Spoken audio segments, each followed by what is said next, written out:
छुएला गोरा बदन फूलल ना खाली दाबेला हाली हाली मारे ना कबो दाना दम मोरा सैया जी के गन में बाटे ना दम मोरा पिया जी के गन में बाटे ना दम मोरा सैया जी के गन में बाटे ना दम मोरा पिया जी के गन में बाटे ना दम मोरा पिया जी के गन में बाटे ना दम डीजे मनीष रक्सौल मनीष रक्सौल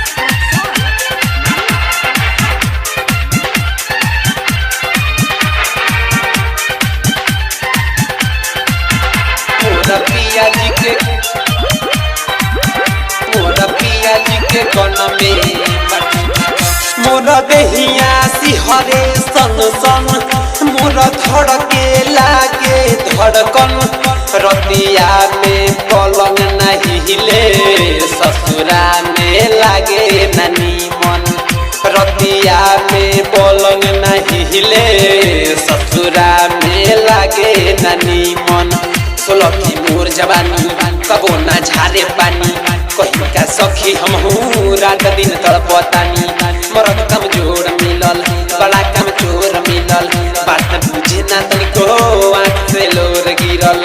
रतिया में पलंग नहीं ले ससुरा में लागे नानी मन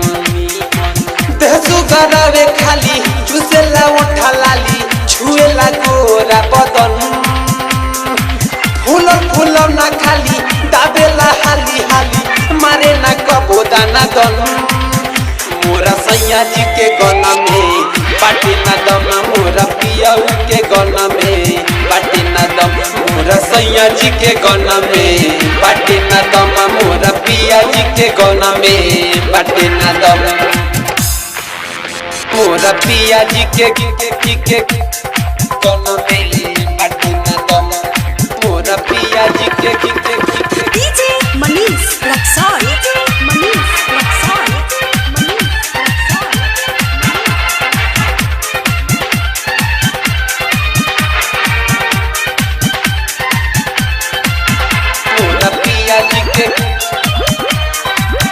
मोरा पिया जी के गन में कपो सोटे नहीं लगावा मोरा बिगड़ल सखी भगावा साचो मारेला सखी नहिरा के मारल तनावा साचो मारेला सखी नहिरा के मारल तनावा उठता भीतर पीरा मजा भई किरकिरा सखी रे बालम नहीं खियाव से अपन खीरा उठता भीतर पीरा मजा भई किरकिरा सखी रे बालम नहीं खियाव से अपन खीरा नहीं कहियो त कहरे सखिया रे भला राइटर सब पिया धरका बेले मोरजिया सादम हिलाई अपल राइटर संतनु चुना काम करी तू गुना निर्भय हिलाई अपल मोरा सैया जी के गन में बाटे ना दम मोरा पिया के गन में बाटे ना दम मोरा सैया जी के गन में बाटे ना दम मोरा पिया जी के गन में बाटे ना दम रिकॉर्डिंग स्टूडियो मटर चौक छौड़ा दानो।